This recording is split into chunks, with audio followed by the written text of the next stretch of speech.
guys. Hello, hello, hello. Hi, Janet. How are you? I hope you guys can hear me. I have my headphones on because there's a fan behind me and it'll sound like I'm in a wind tunnel.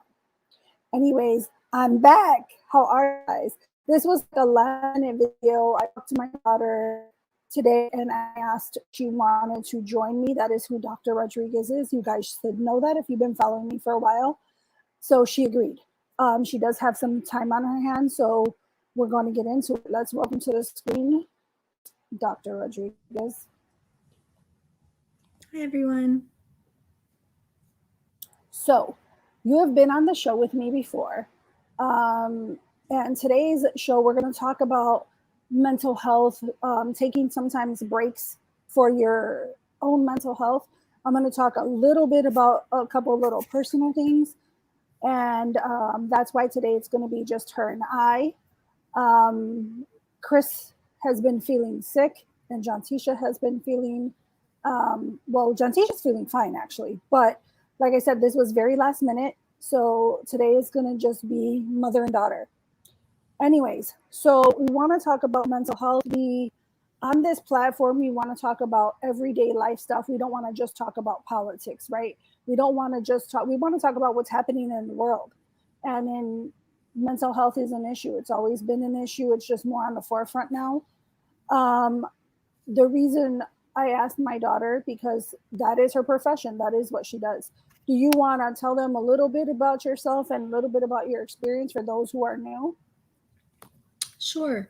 So, I am a clinical psychologist. I have worked in a number of different settings. I'm currently working in college counseling. I've worked in inpatient units, intensive outpatient care, community mental health, primarily with under resourced communities, primarily Black and Latino communities.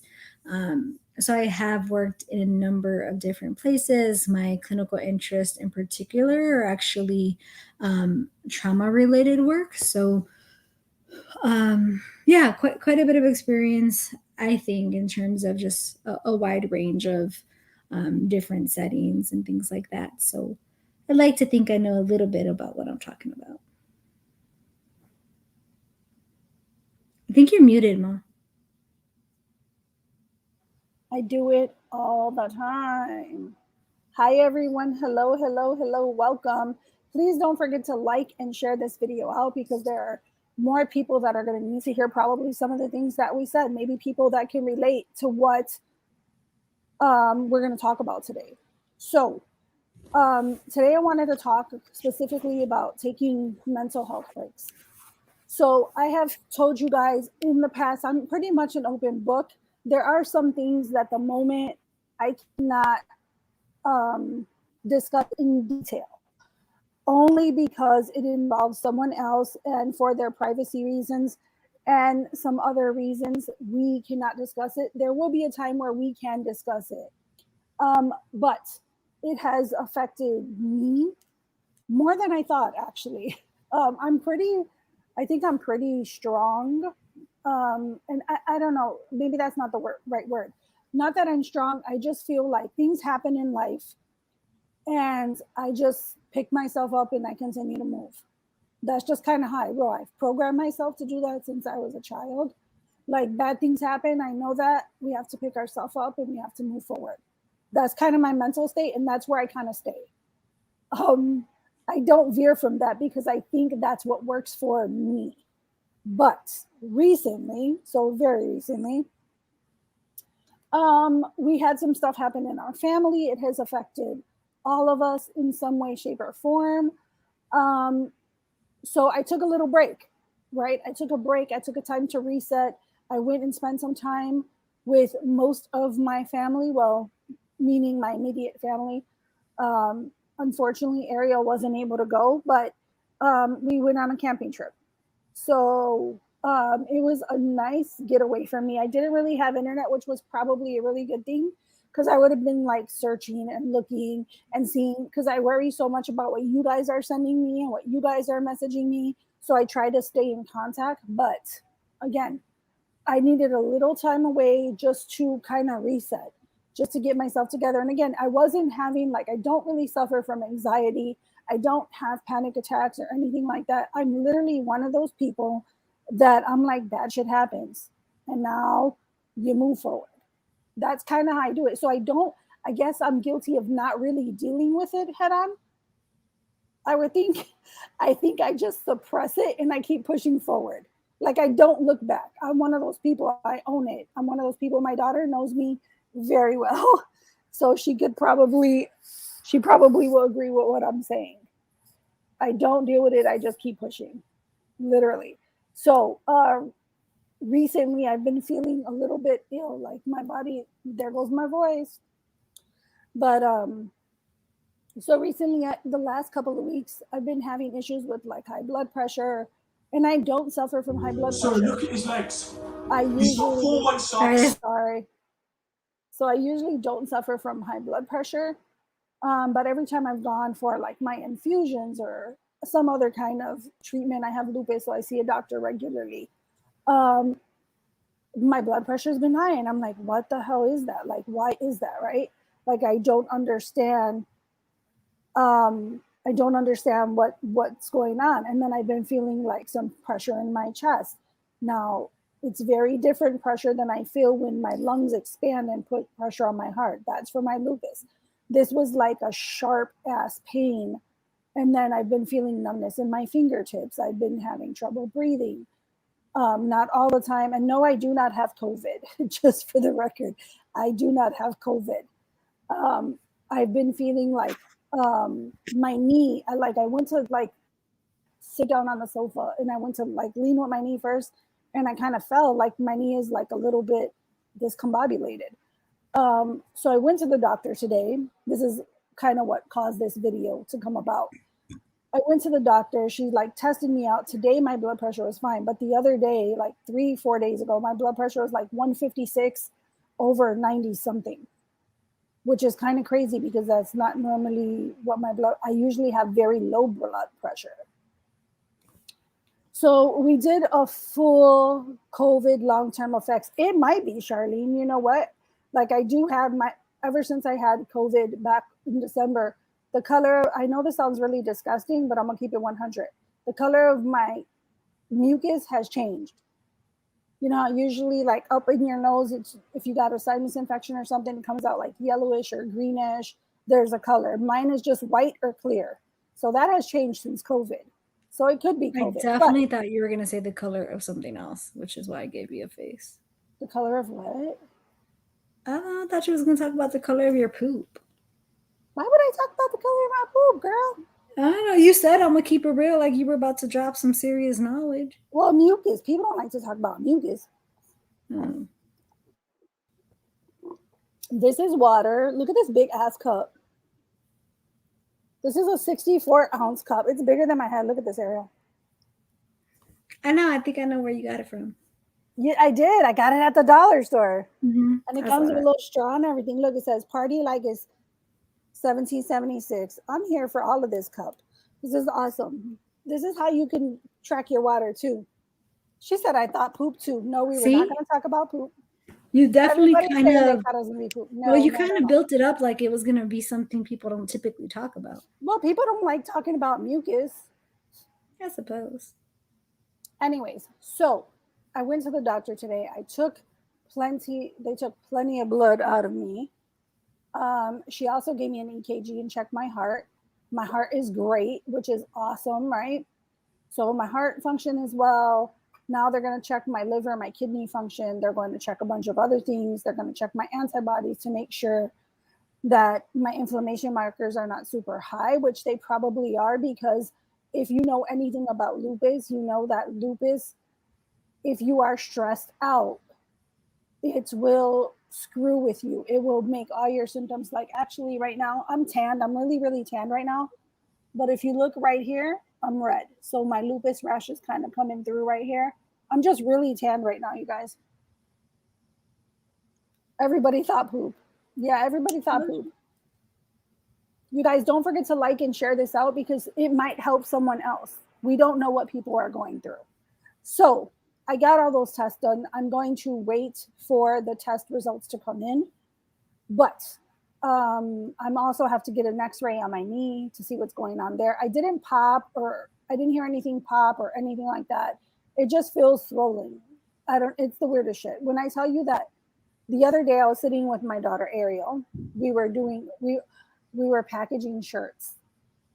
So that's another thing I'm going to talk really quick. Shirts did go out. So I sent shirts out 2 days ago. And then I sent shirts out yesterday and I sent more out today. I've been at the post office for 3 days in a row. So shirts have gone out. So I'm sitting there with Ariel. We're having a great conversation. We're just sitting there. And all of a sudden, literally, I get super dizzy. I'm sitting there. I'm not doing anything wrong. We're not doing anything like excessive. And then she looks at me and I didn't say anything to her at the time. She looks at me and she's like, "What's wrong with you?" And I was like, "Why?" She's like, "Your face is really flushed and your eyes look like you want to cry." And I was like, "I don't know. I just feel really dizzy." So, which is why I went to the doctor, because I've been having a bunch of little things and I know my body better than anybody. Literally, I know my body in and out and I know something is not right. So something's wrong. I go to the doctor. She gives me all this blood work. She gives me an EKG. She did say that even though I am mentally, I don't even know if that's the right word, even though like my mind doesn't sit and think about stress, you could help me when if I'm getting the words mixed up, but even though my mind doesn't focus on the stress or whatever's going on in life, your body still does. Like your body still takes that hit. And I'm looking at her like, so she does think it may be anxiety. So she gave me some medication to try for 3 days. Um, so I'm gonna take it before bedtime. Actually, I didn't even pick it up today. I'll pick it up tomorrow. But I'll take it before bedtime, and then in a few days, I'm going to have another appointment with her, and I'm going to see if it helped. If it helped, then it probably is anxiety. And with anxiety, like for me, because I'm not so educated in the field, I thought like anxiety is like, you have a panic attack, etc. I've had that before, where I've had a panic attack where I couldn't breathe. I felt like an elephant was sitting on my chest. My heart was beating where that you could see it through my shirt. So I've had that. I've experienced that. So I guess that's what I chalk up what anxiety was or is for me. But I was wrong. My doctor says no. It can cause muscle spasms. It can cause all kind of things. So that's what we're dealing with. But she says, and if the medication doesn't work, then we can rule that part out. It's just a little way to try to rule things out, to figure out what's going on. So that being said, that's kind of where I've been. I've been taking some time away to just breathe. And not that this stresses me out, it doesn't in any way, shape, or form. But sometimes I think that sometimes your body does attack your body in certain ways, right? Like people tend to overeat or people don't eat. It could be all those things, right? So that's kind of where I've been, and that's kind of what's been going on. So I'm hoping all the blood work comes back normal. Are you working? Right now, I'm not. I'm on vacation actually still. So I'm on vacation until the 10th, and I will go back. And that's another thing. I'm glad you brought that up, Kathy. It could be a combination of work. Like my daughter knows very well that I absolutely love what I do. I've always loved what I do. Like helping people when they're in need is like very rewarding to me, but it has been super stressful. It has been super, super, super stressful. Like just everything, like the whole demonization of police officers, the whole 12-hour days, mandated days, no days off, not seeing my kids. And not that I mean, the ones that live with me, of course, I see them for like, if I come in and I eat and I take a shower and then I go to bed, but that's not really quality time with your kids. And if anybody like knows me, like for people that really know me, know that is like the only thing I live for. Like, so I think that the combination of that plus what we're going through as a family has been like, I don't know, I guess my body's absorbing it all. I'm trying to read some comments. But anyways, do you want to talk about anything, the things that I talked about? Yeah, I mean, I can definitely talk a little bit more just about anxiety and how I can present it and just how our body experiences things in general, right? So, I think oftentimes when we're talking about feelings and we're talking about thoughts and we're talking about stress, we typically associate it with just those things. Like, oh, if you're anxious, you're thinking about some things, or you're ruminating about things, right? You're obsessing about things. Or if you're anxious, um, what that feels like A, B, and C, right? Those very stereotypical, I think, representations of what people think anxiety is, right?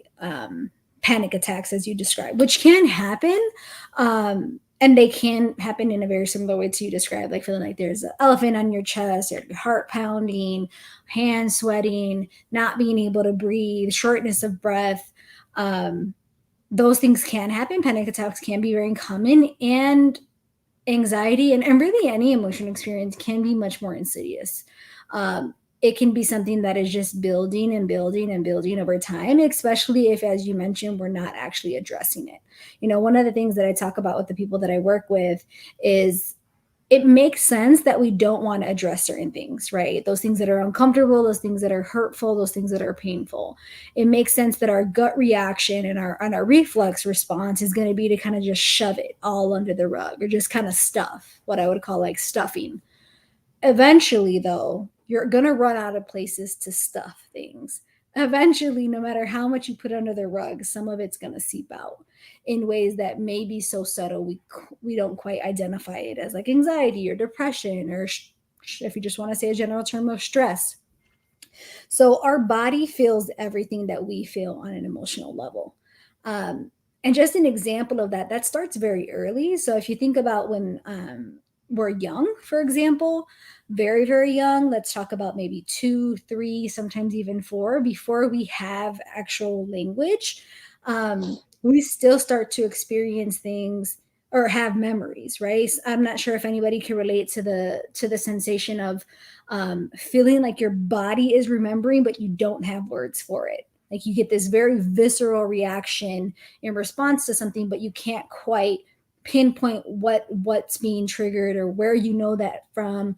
That happens because when we're young, before we have verbal language, we experience things through our body. That's why kids, for example, are always, you should encourage them kind of touching things, playing with things, hearing things, seeing things, right? All of their senses, because that's how we experience the world. And so we make a lot of body based memories. That starts very, very young, and we continue to have our body experiencing everything that we're experiencing. So that's why there can be those symptoms similar to what you're describing as those non-stereotypical anxiety. So we're not going to pinpoint, oh, I'm feeling anxious if I'm not having a panic attack or if I'm not constantly thinking about something. Our body feels everything. It's sometimes much more intuitive to what we're experiencing than we are consciously aware of. So definitely take a look inward. That's one of the things that I talk to my patients about often. Your body is telling you a lot of information. We just have to learn how to attune to it. If there's even something slightly different about your body than normal, look into that, right? Don't just think, oh, it's nothing, it's not a big deal. Look into it. Start to do some reflection, start to explore, really kind of pay attention and, excuse me, pardon me, track what's going on in your body. Um, it can be something as much as even like not feeling like you can focus as much or pay attention as much, or just feeling a little bit more on edge, or even feeling more sluggish, right? Our body is telling us things all the time. We just have to be able to listen. And I can definitely relate to, and I saw a couple folks in the comments. I just didn't want to interrupt you when you were talking about, but I saw a couple folks just talking about the different things that stress you out and wanting to be able to kind of just step away from it, similar to, what my mom was describing of just taking some time to completely reset. It's so critical. The one thing that we never can get back in life is time. You owe no one your time, right? So if something is depleting you, if something is taking more energy than it's putting back into you, it is 100% your right to step away from that, whether it's temporarily or permanently.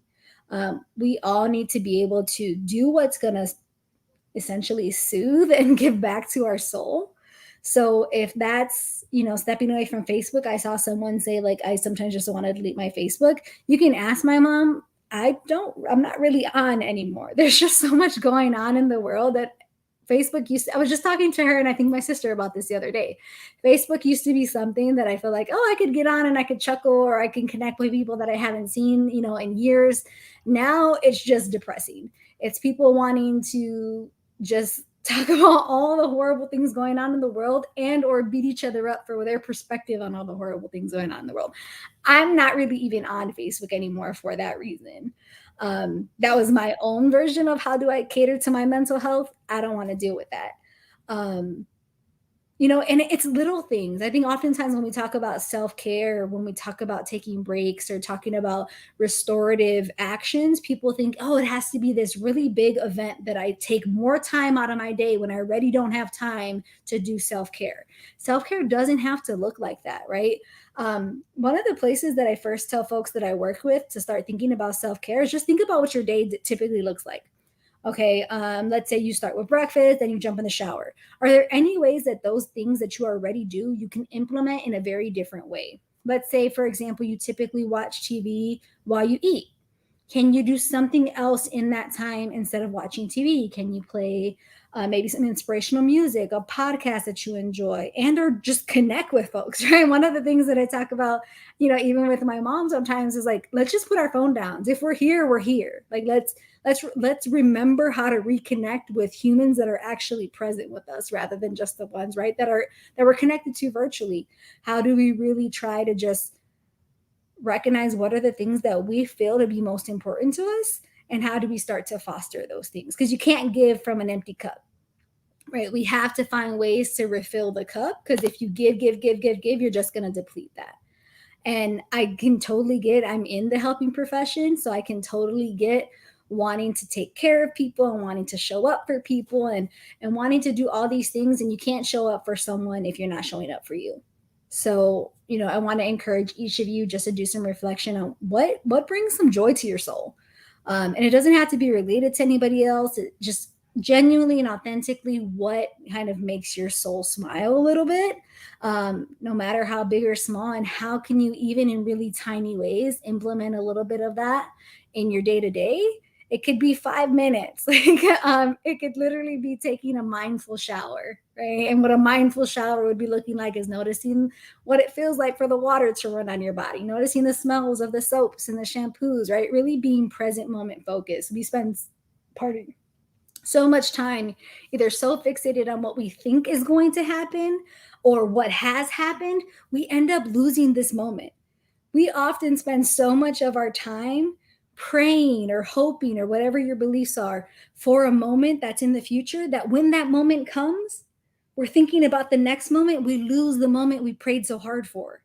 So how do we learn to just be here, be present? This is the only moment that we have. And again, I can't stress enough, you owe no one your time. It's the only thing we can never get back in this life. It's 100% your right to do with it, whatever you want with it. And just I saw some comments. Michelle Marie made a comment in regards to vitamins, etc. I did have blood work done today, so I am vitamin D deficient. I always have been. Most I people are. I probably always will be. And when I talk about me being deficient in vitamin D, I am super deficient. Like I take 50,000 a day. That's what I need. So I do take that. Um,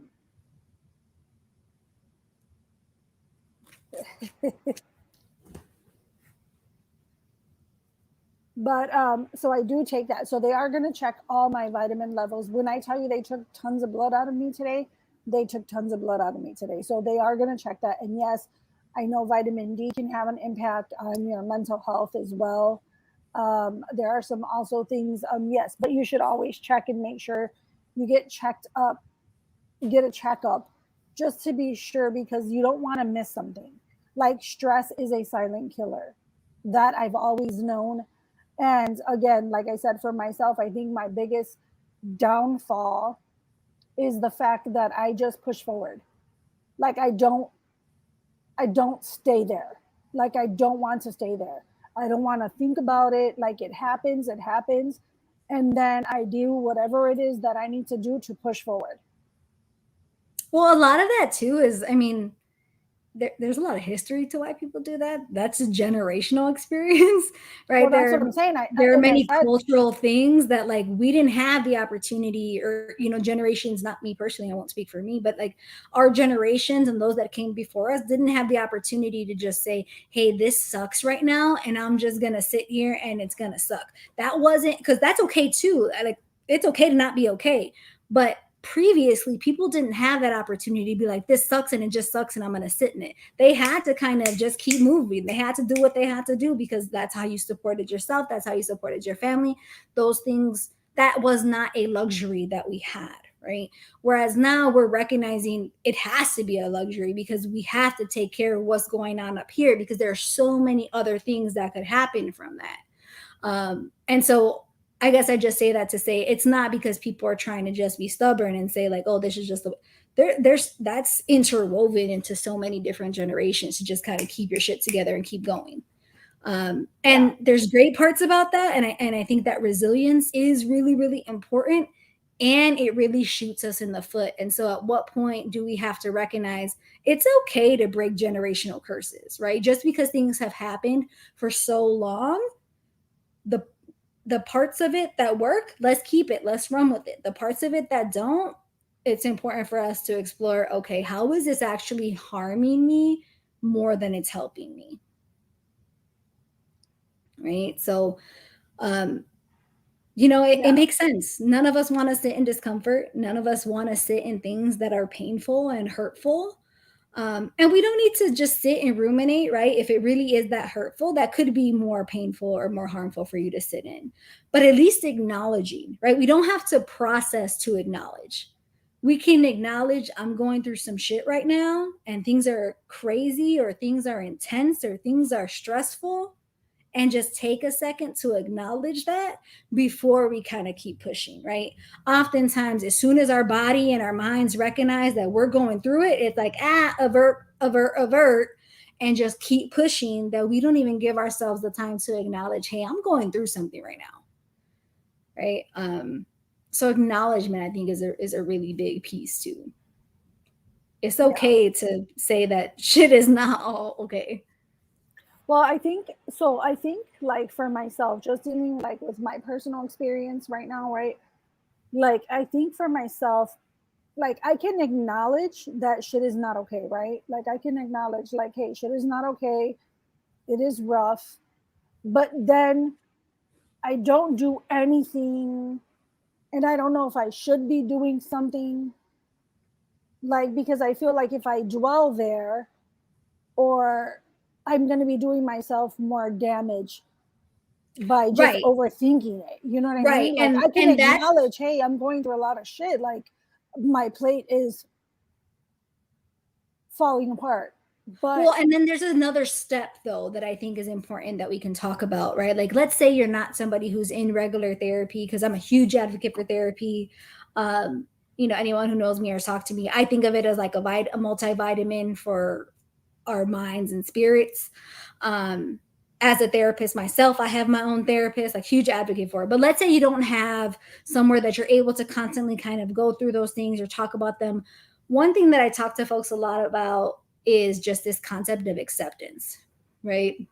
Which mom, I think that she'll appreciate, because it aligns, and part of how I talk about it with some of my patients is the Serenity Prayer, right? So for anyone who's not familiar with the Serenity Prayer, and you don't need to be religious or spiritual really or anything, the reason I bring it up, and I often bring this up with folks that aren't even religious or spiritual, is because of the message. It's one of the best ways I can explain to folks what radical acceptance is, right? So the Serenity Prayer is, grant me the serenity to accept the things I cannot change, the courage to change the things I can, and the wisdom to know the difference. Play that over for yourself and really sit and think about it. I'm going to give you all some time to do that later. And I feel like it will truly change the way you see a lot of things.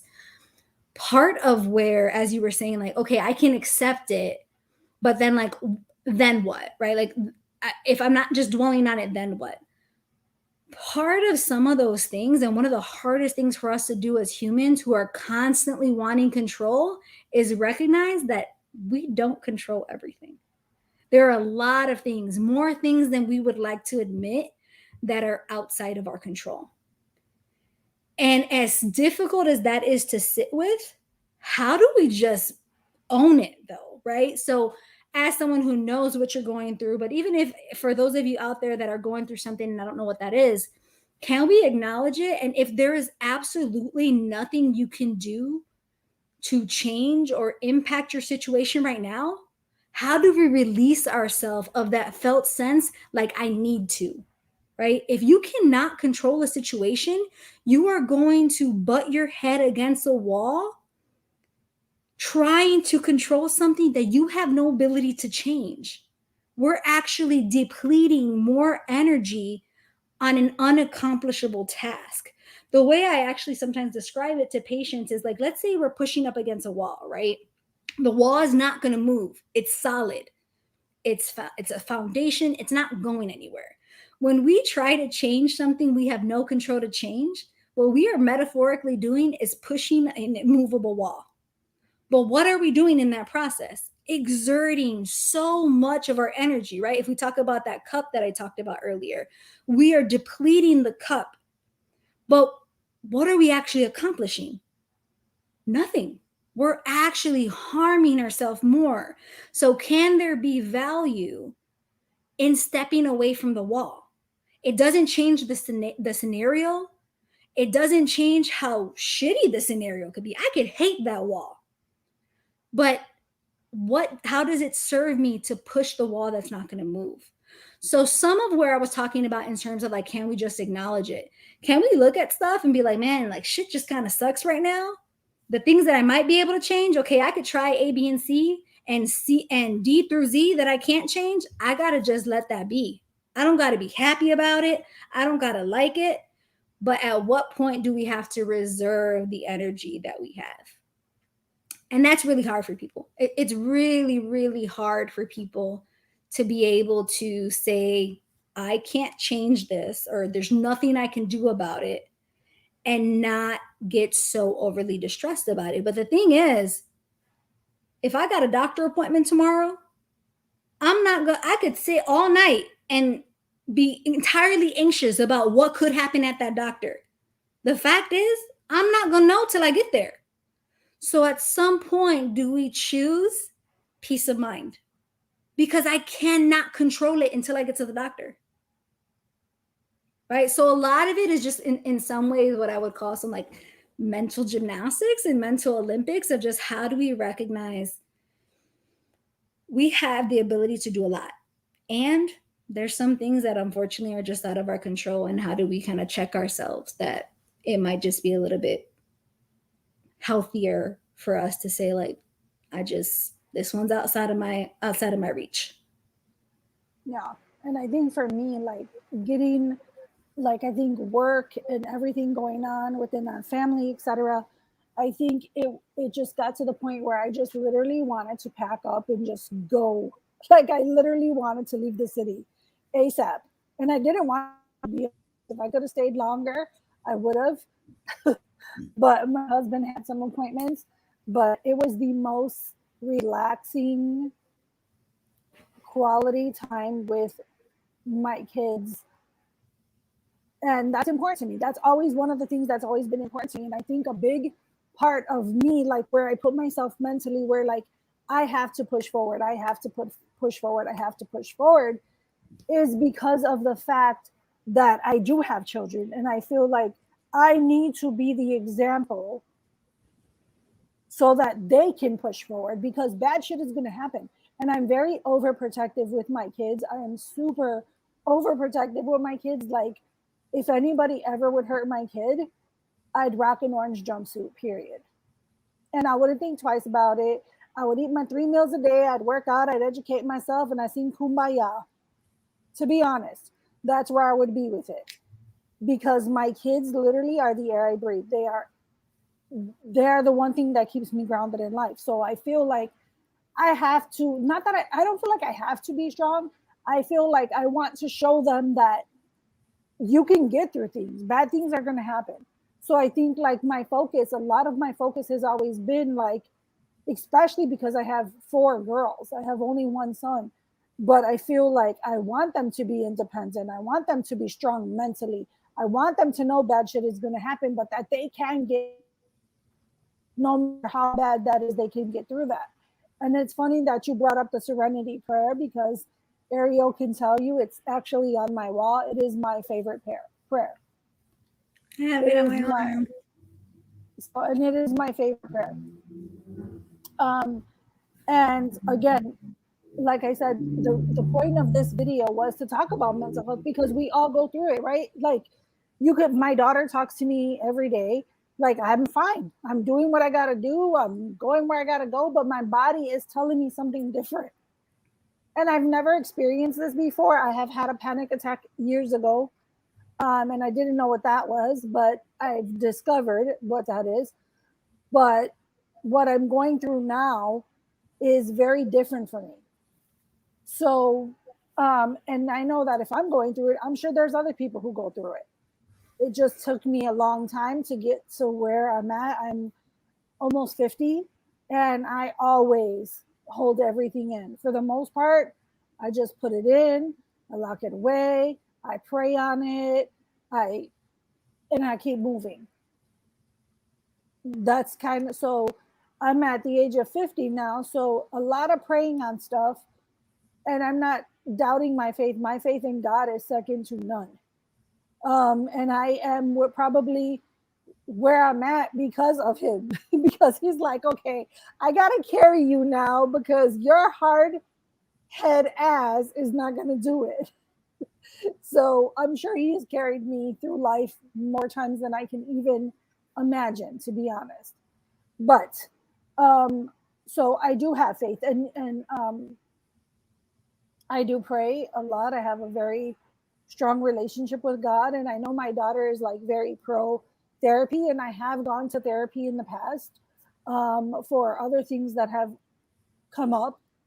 Um, Recently, with the 12-hour days and what my family's going through, I reached out to my therapist again and talked to her.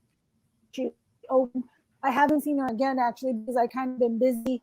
Just like I'm one of those people, like, okay, something bad happens, how do I fix it?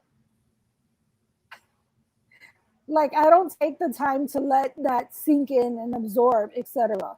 I'm just like, how do I fix it? You don't take the time to really process it. Like, and I think, I think one thing that I just wanted to kind of mention based on what I was hearing you say, like, I just want like my kids to know that they can get through things and I want them to be strong. Um, I think that we have, and I also think this is very generational too. We have equated the definition of being strong with not having emotions, right? And right, because how many times have you heard folks like, oh, you're really emotional? And there's this negative connotation to it, right? And those people that are strong aren't the ones crying. Those people that are strong aren't the ones who are depressed. Those people that are strong aren't the ones that are anxious. Well, let me tell you something. I like to think I'm a pretty strong person and I have depression and anxiety. All right. Like that does not, the two do not equate. And so I think one thing that I think is just important for us to recognize is how do we find the balance between resilience, which is like what I hear you talking about, like how to be able to roll with the punches when life just like knocks you, excuse my language, like knocks you down, and how do we demonstrate to our kids, to younger generations, that you can feel what you feel, right? If you need 5 minutes to feel like the world sucks, take your 5 minutes, recognize it, acknowledge it, and then we're gonna go. Like we're gonna do the next thing, or we're gonna figure out how to help you realize you will get through this without not acknowledging it, right? That's resilience, being able to get knocked on your face and get back up but know that you have the ability to do that. But part of that is knowing that you've been through it, right? Recognizing that you're feeling depressed, that you're feeling frustrated, that you're feeling irritated. You have to be able to give that space, because what happens is if you don't give it space, it's going to find it. It's going to take it from somewhere in you, right? And that's where that like insidious piece of it is, of when you start to like have stomach issues. I'm sure that there's tons of people who have like a lot of like um GI stuff. GI stuff is a manifestation of different emotional experiences. Chronic headaches is a manifestation of emotional experiences. Poor sleep, right? I mean, I can go on. And even just as you were talking about stress, it's not metaphorically a silent killer. Like it genuinely is. Our bodies are not meant to sustain heightened cortisol levels over a long period of time. It literally can kill us, right? So how do we just give ourselves the time to just give it a little bit of space, while also building up a sense that like I can get through this, even if it really, really sucks, or if it's really, really hard. Well, I'm sorry. Yeah. I just wanted to add, I wanted to say, I think the reason people call it a silent killer is because, like, for me, for such a long time, I've never really had like where, like, where I have those, where I display those things. You know what I mean? Like when you talked about not crying, not being emotional, not kind of focusing on it, just kind of getting up and moving on, etc. So that I think, and some people just go in your body, it's attacking your body because your mind is focused, but your body's taking the hits, which is kind of what I feel like what's happening to Mhm. me. Because I would say if someone said, "Oh, you have anxiety," see, anxiety, I'd be like, "No, I don't have that." I told my doctor that today. She's like, "It's a possibility," and I was like, "No, I don't have that. I know what a panic attack feels like." So we're having the same conversation, but not, because she Mhm. knows what it is and what all the other symptoms are, not just the ones that you display, because I don't Mhm. display any of those symptoms. So that's why that was one of that's the reason I reached out to you, is like, because I thought like this be a great topic, because if it could happen to me, it could happen to anybody. No one is immune to it. And again, I don't feel sad. I don't feel I don't feel like overwhelmed. I don't feel like tomorrow's if anything, I feel like tomorrow's another day. I feel like I am blessed. I have to for me, I focus when it's the worst day, I focus that I have amazing children. I focus on all the good things that I do have, and I try not to focus on the things that I don't have. Does Well, that and make that's sense? the thing that I Like think that's a coping human nature is for mechanism for both, me. The right? what? It's a coping mechanism for sure, and it's not giving the the the light, if you will, or the time to the things that are not going great, right? I think a lot of folks who have the perspective of like, let me just focus on what I'm blessed for, and by all means, gratitude is huge. Gratitude can get us through a lot of things, right? Really being able to acknowledge what we feel blessed for, grateful for, thankful for, utilize your own terminology. That's a big piece. That's actually something we talk a lot about with patients. However, when we have this either or perspective, we're negating our experiences, right? Like if we say, okay, let me not focus on these things that are bad. Babe, I'm on a live stream. Sorry. Like if we just focus on these things that are bad and say like the two can exist together, well, the two are both equally our experiences. This is going to hell and this I'm grateful for, right? We have to be able to start kind of challenging ourselves to say and instead of but, right? Instead of saying this is going to shit, but I have this to be grateful for, what we do is whenever we utilize a but, we negate one of the two experiences that are both true. So, how do we start to hold what we would call a dialectic, right? Two things that are seemingly opposite that can exist together, and say something like, man, in A, B, and C parts of my life, things are going to hell, and I have A, B, and C things that I could be really grateful for, because it gives you a more holistic experience. Because if you just say, these are just the things I'm grateful for, all those things that you don't want to acknowledge about what's going to hell, it's still there somewhere. It's taking up realty or whatever you want to call it somewhere in your body, in your mind, whether it's super conscious or unconscious, in your body, whether it's stomach issue, sleep, anxiety, it's going to happen, right? They are going to do their best to take up space if you don't allow it to have space. So how do we just kind of recognize both? I think is something that we have to start being okay with, because they all equate our experience. One thing isn't more true than the other. Good point. And just I left this comment on because this is my daughter. This is my oldest daughter that's on here. She's watching the live stream actually. And she says that she is the emotional one of my children. She is the most emotional of my children. I don't know if I would agree with that actually. I don't know that Junior would agree with that. No, I think she's more emotional. You fall in second, literally. My sister commented that she's the most emotional child of my parents. You are. You guys are getting live and raw. Not you. No, I guess I think I would maybe say she's a bit more reactional. Hers is very like in the moment, I think, a little bit more raw. I think I'm just always in a very heightened emotional state, but I've learned how to be very internalized with it at times. So I just wanted to leave that on, just so that you guys know, like I am an open book. I don't have anything really to hide. I just don't think that I'm an adult, right? I live life and shit happens.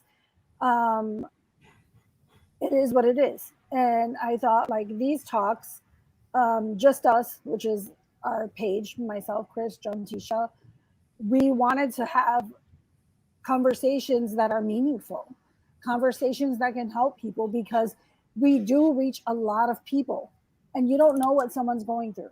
You don't know what people are going through. We haven't done a talk on mental health in a very long time. And I felt that this was the perfect opportunity because I've been off for a while, took a little time for myself. And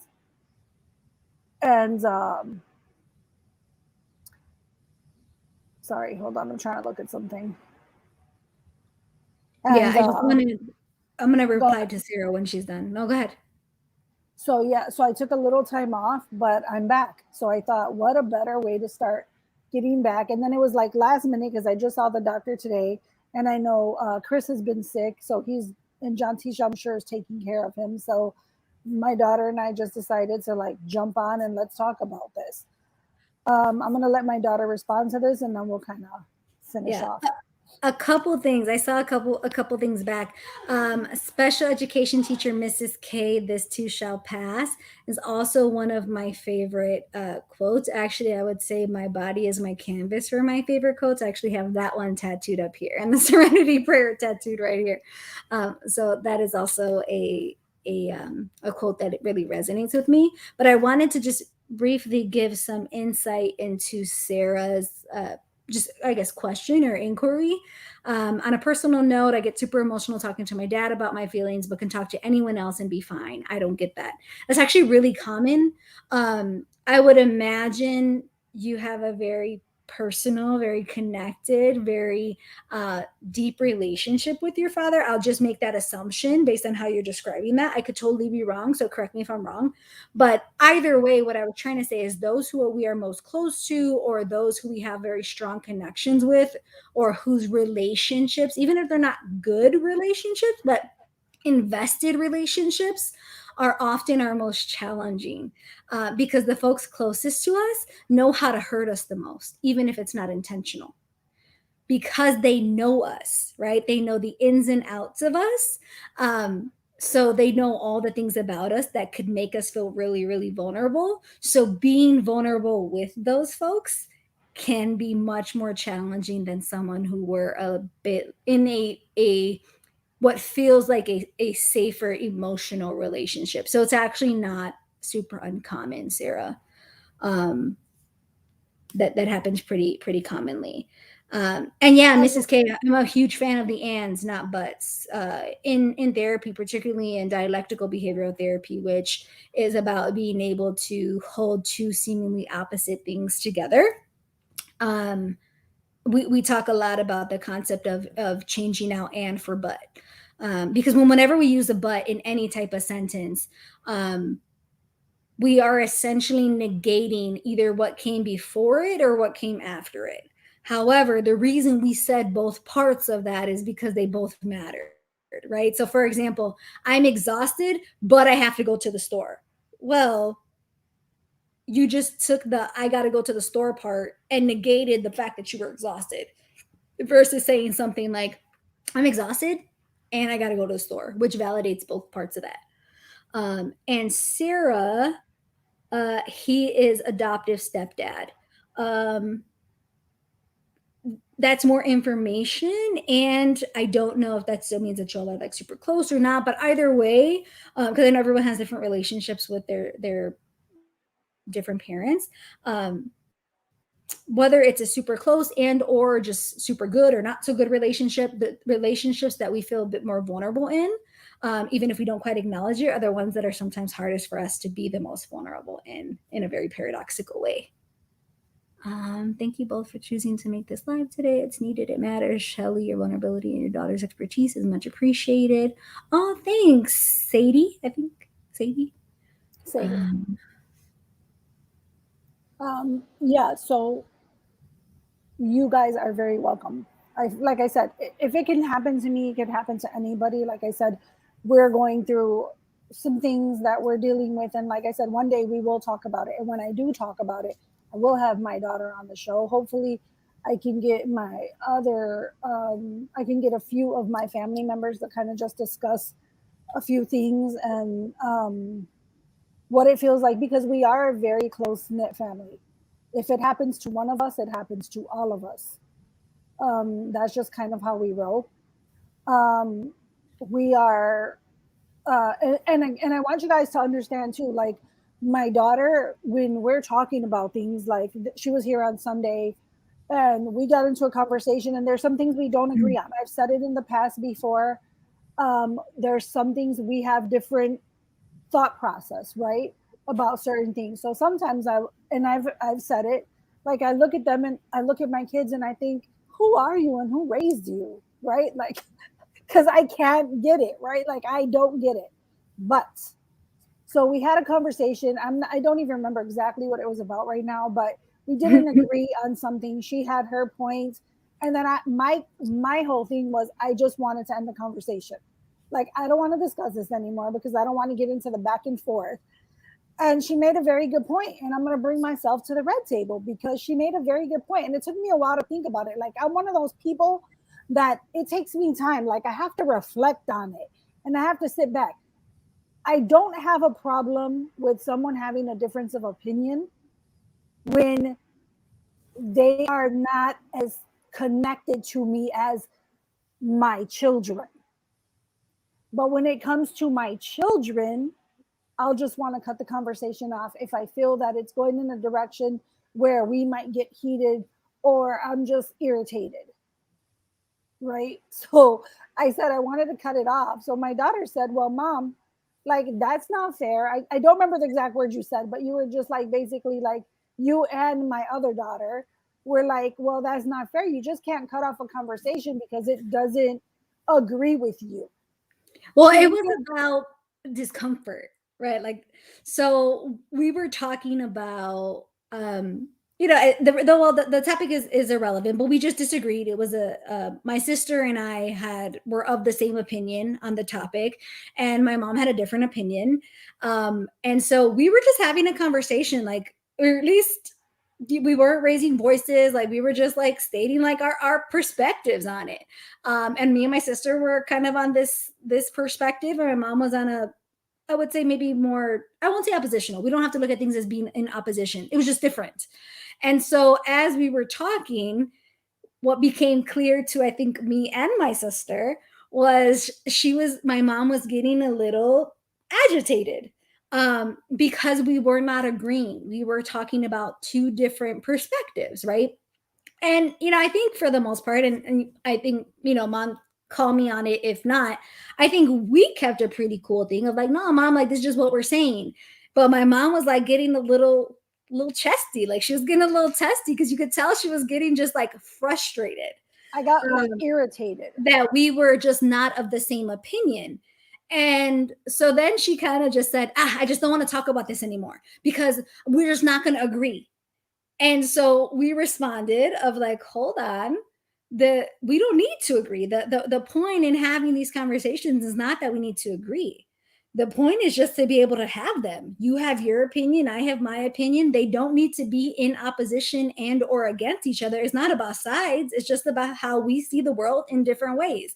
And can we come to the table and talk about the different ways we see the world?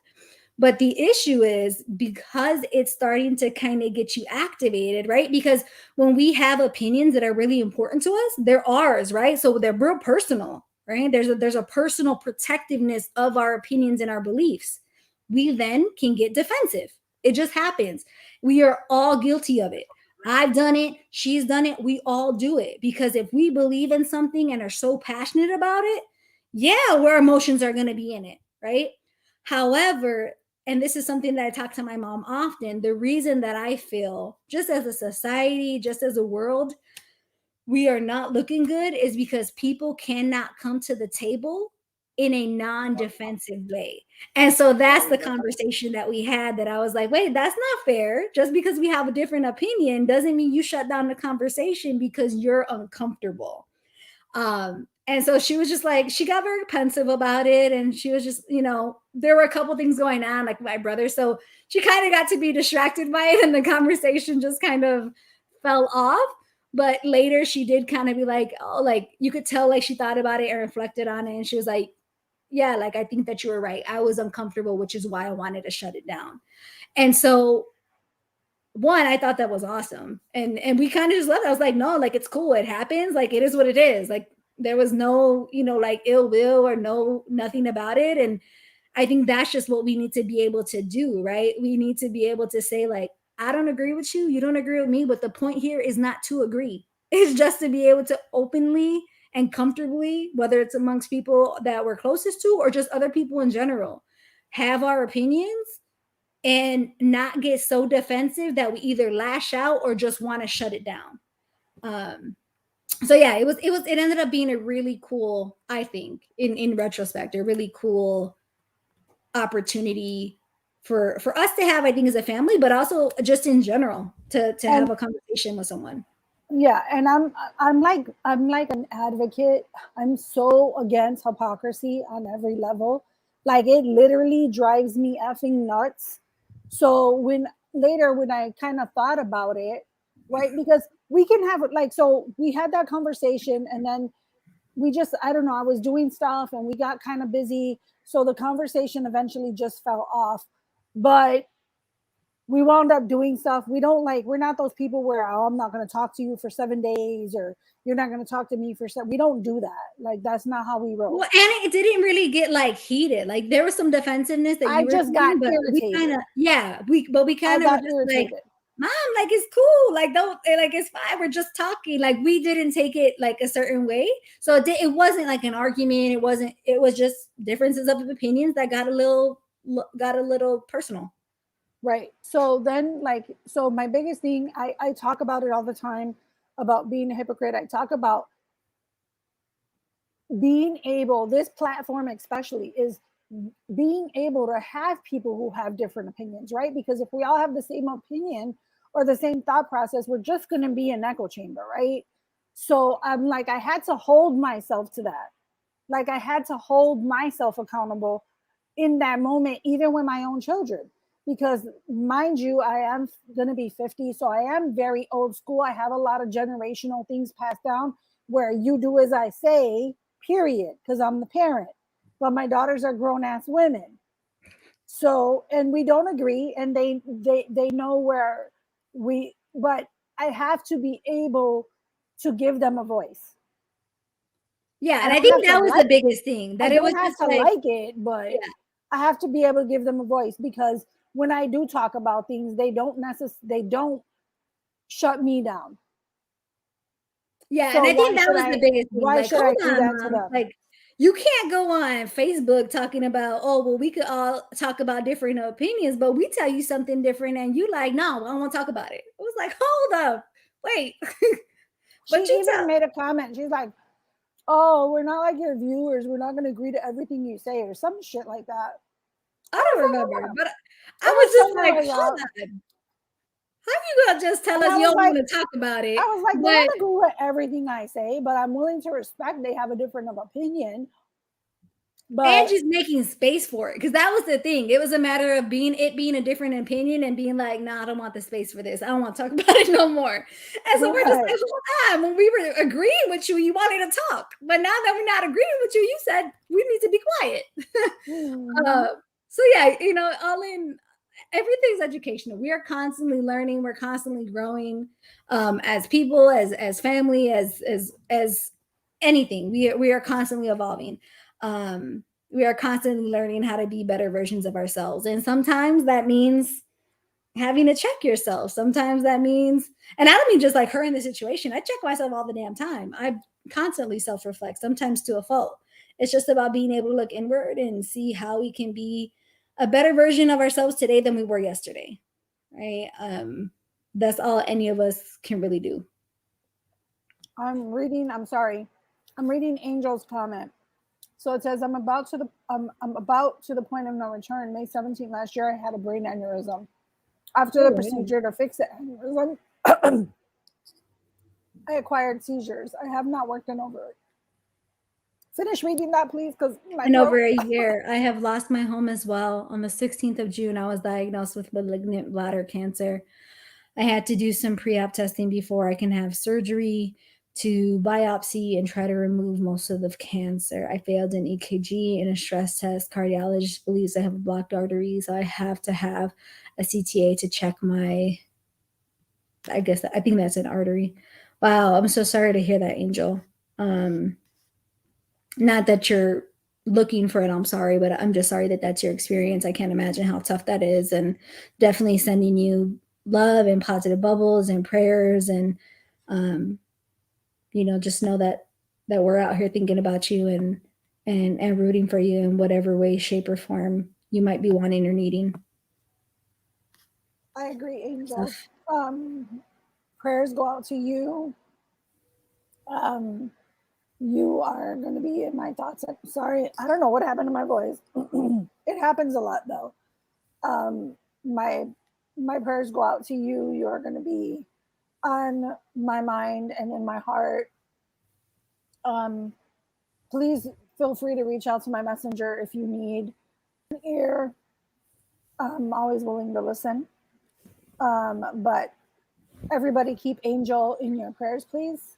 I would greatly Or appreciate positive that. thoughts or vibes, whatever you subscribe to. Correct.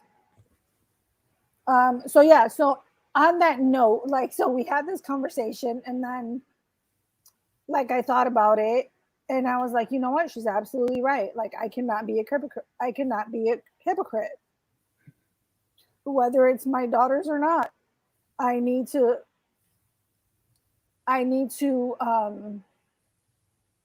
I need to make sure that if I can give a voice to strangers, why not to my own children?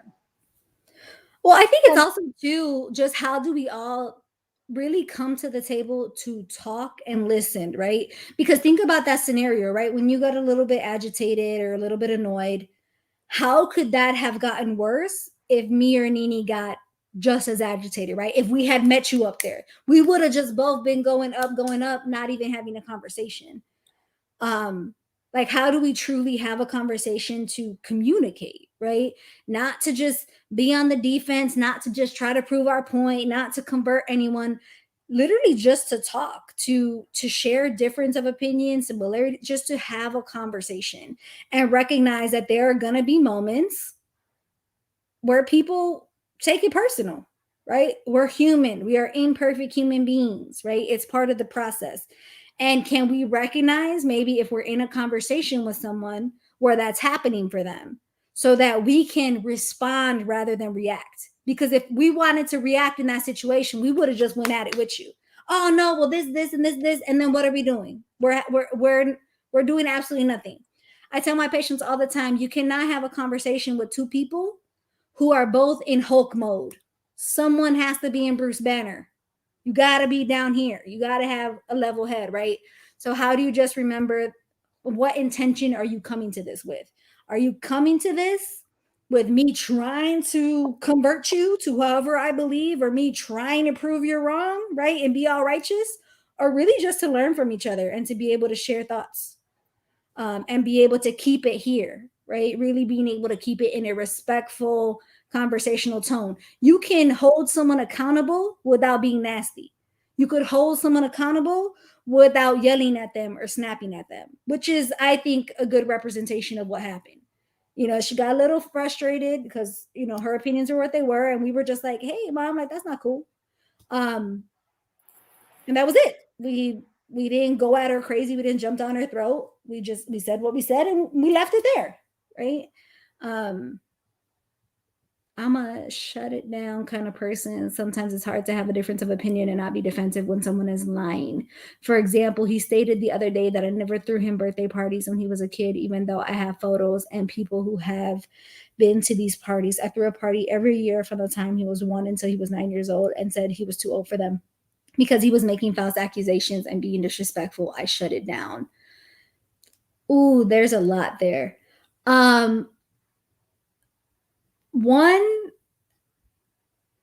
Every truth has multiple truths, because my mom and I can be in the same moment in time,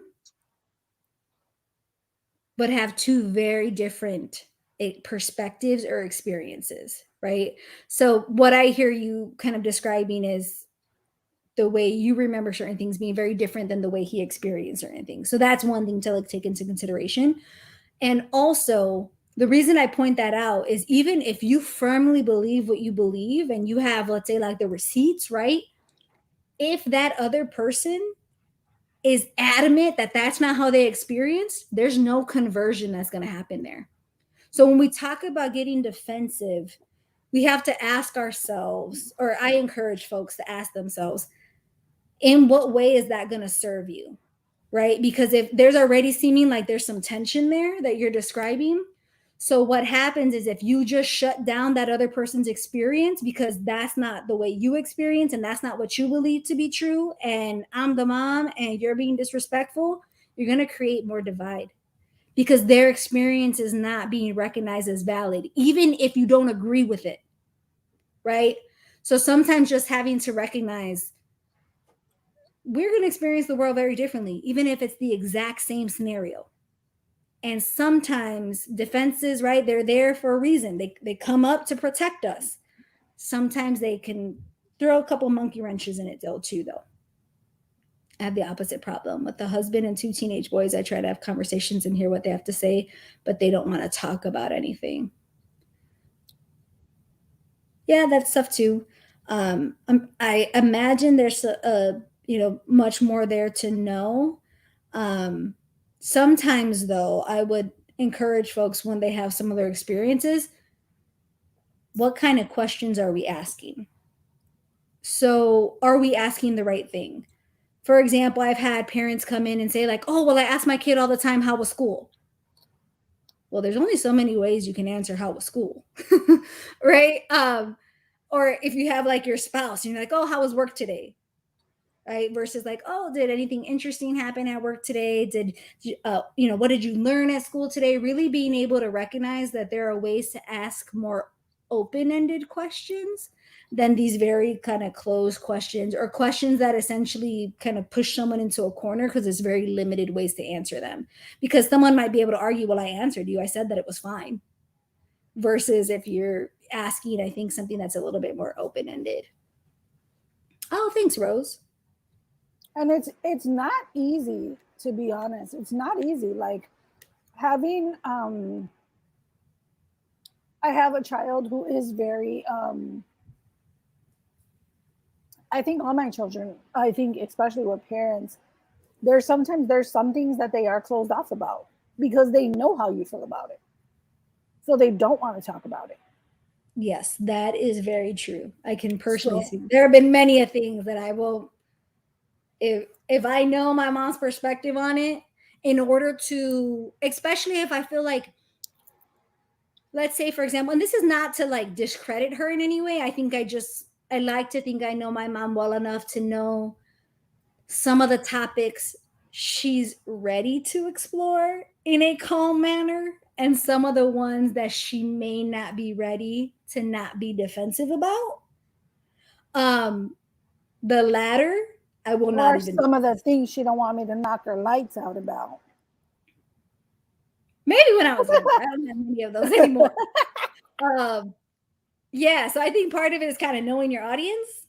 Um, if there is stuff that I'm just like, we're gonna disagree, and even though I feel like I'm in a place where I can agree to disagree, she's gonna get heated for the sake of just everyone's peace of mind. I'm just not even gonna go there. That does happen too. So yeah, I think it's about recognizing there's always more going on than just what you see. Almost always. And I don't often speak in extremes, but many people have so much going on under the surface than what they just say. Um, which I know doesn't make it any easier for some of the folks that are bringing that up, but it's often true. Michelle, does DBT work good? I really enjoy DBT. What is that? Dialectical behavioral therapy. It's the therapy that I was referring to earlier about. Um, it's a behavior based therapy. So it's about how we can start acting in ways that are in line with values while holding on to two seemingly opposite things, right? That's when I was talking about the and comments versus like the but comments, for example. I really enjoy DBT, the setting, the inpatient or intensive outpatient partial hospitalization program I was previously working at. It was one of the primary techniques that we use. There's a lot of really great distress tolerance skills and interpersonal effectiveness skills within that kind of theoretical approach and mindset that can be really helpful for folks.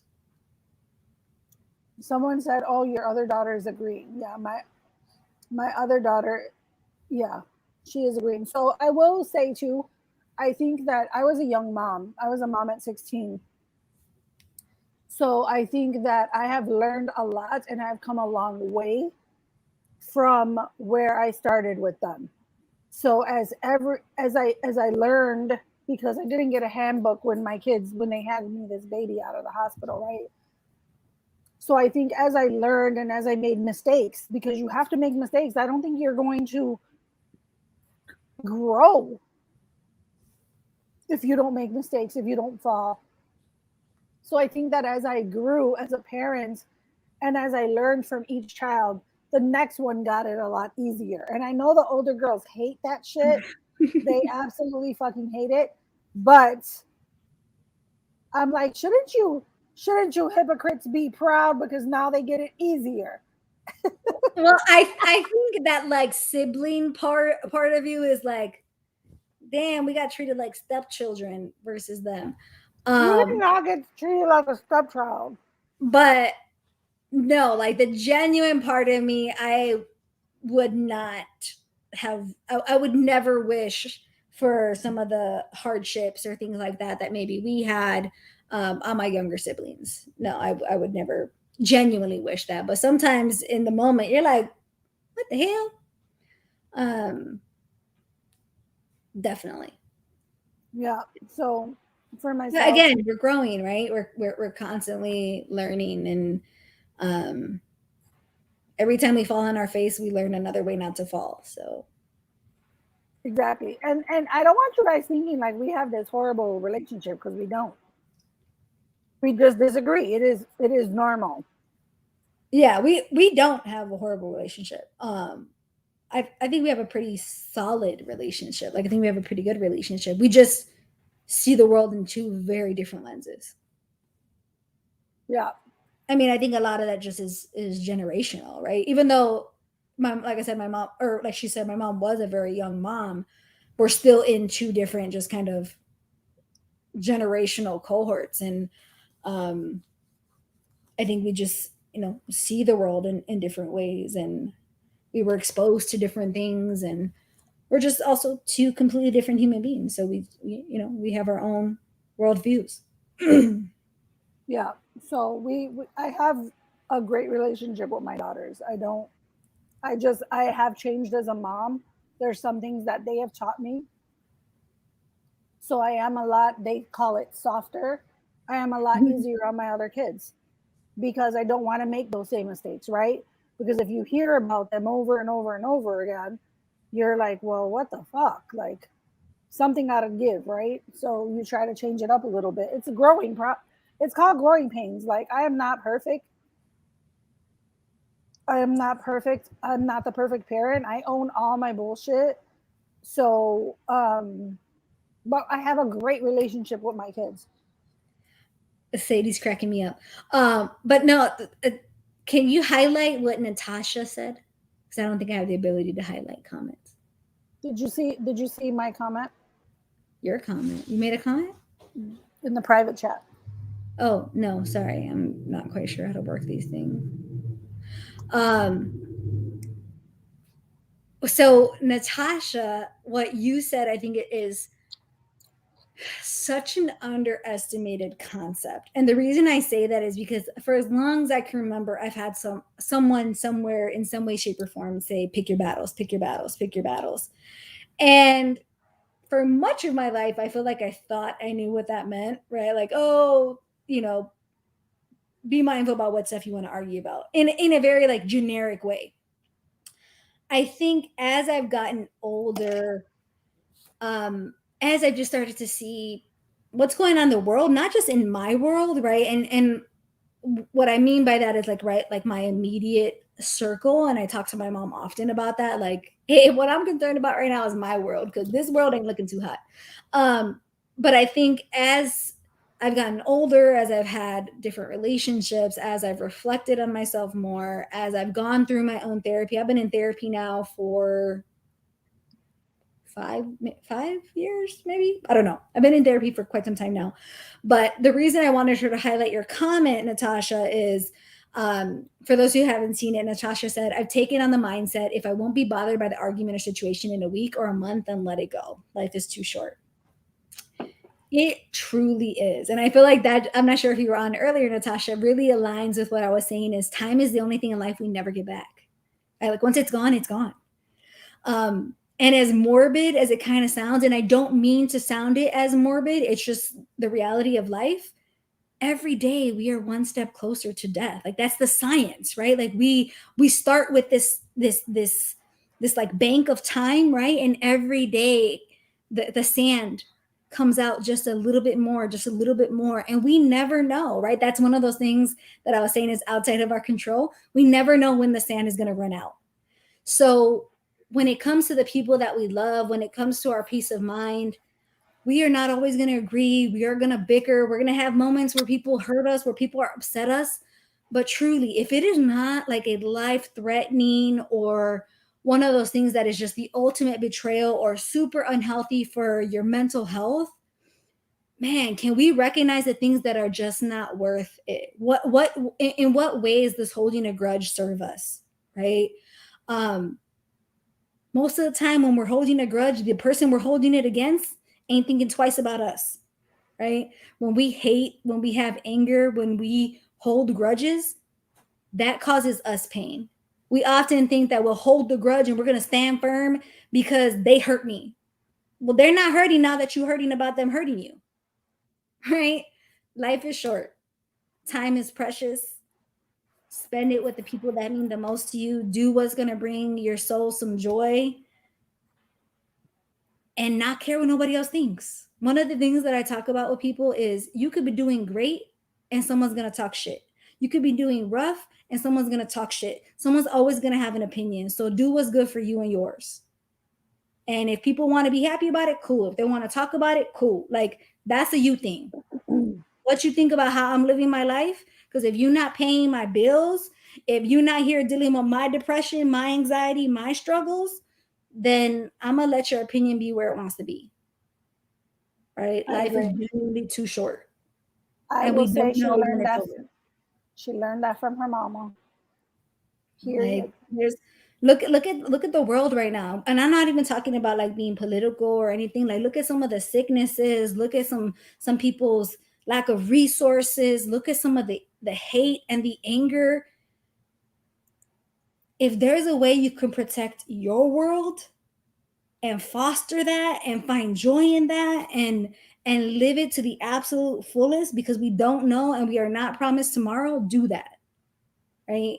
You owe nobody anything in this life. It is 100% yours. And your joy does not have a price tag on it. Even I don't even know if I'd I say agree. joy, just your contentness, your ability to wake up every day, and you don't have to be super excited, but just be able to take that deep breath and feel like you're not holding it. There's something about that you can't buy. I agree 100%. And we are going to do more of these talks from time to time when my daughter's available. Um, she works. She has her own The place, and bedtime. she does have a bedtime. She gives herself a bedtime. Make it make sense. But anyway, so we are going to do more of these videos. I just kind of wanted to give you a little perspective of things that I've been going through, where I've been, but I am back. Let's hope that it stays that way. I will keep you guys posted on all my medical stuff going on and moving forward. Again, one day I will be able to tell you about what we're going through and what kind of toll. Obviously, it's taken a toll on my body. It's really punched me in the gut, but um, I want to thank my daughter for taking time out of her time, because her time is precious to her. She works a lot and she's here. But again, like I said, if I ask her to do something, she's an amazing woman. She usually does it for me. She is literally my right hand. All my children pretty much are. If I ask them for something, they do it. But she will, like, she's I this is why I strive so hard to be great, because I am raising great children. I mean, she's raised already. She's going to be 30 years old. But you never stop being a mom, and she's never going to stop being my baby. But we are going to do more talks like this. Please like and share this video. Maybe there is someone out there who needs to hear it, who needs to hear something. Maybe we could shed light on something that they said. I do love having conversations, and I'm going to just remark Carmen's comment really quick. Carmen and I went to grammar school together. We have been friends since we were children, literally children. She has five. See, she has 5 children. I have 5 children as well. And I do love having conversations with people who have different things. And I want to live in an echo chamber, right? Which is why we talked a little bit about my daughter's conversation and me holding myself accountable and not being a hypocrite when it comes to my children who are adults. But we do have a great relationship. And Carmen, I am so glad to see you on here. I'm so glad that you have a great relationship with your children. I think that's awesome. And like I said, we are going to talk more about mental health in the future. We are going to wrap this video up, but we are not going to go unless we talk about our officer, who we always share a hero on this platform, and we are not going to divert from that. So really quick before we get out of here, I'm going to share this tab with you guys. We are going to talk about police officer Marcus Moore. He's from the Selma Police Department. His end of watch was Tuesday, July 27th. As soon as this loads, I will read it to you. Marcus Moore, I don't know if it's Moore, so I might be saying his name wrong. I'm sorry if I'm pronouncing it wrong. Police officer Marcus Moore was shot and killed from an ambush while stopping at his apartment for his meal break at about 4 a.m. He was approached by a subject who then opened fire on him outside of the building in the Selma Square apartments. Officer Moore suffered fatal gunshot wounds, and his significant other was also wounded. The subject fled the scene but was arrested the following day by members of the Alabama State Department of Investigation and the United States Marshal Service. The subject was subsequently charged with 2 counts of capital murder and 1 count of attempted murder. He was 25 years old. He is a hero. He is a true hero to me. And his face should probably be on billboards, etc. His name should be remembered for generations to come. That being said. Also, totally sorry, folks. I did just kind of chuckle, but it wasn't about that. This city guy just said something while I was trying to listen. So I was not trying to be insensitive. I truly apologize. That was bad timing. So rest easy, Officer Moore. We will take it from here.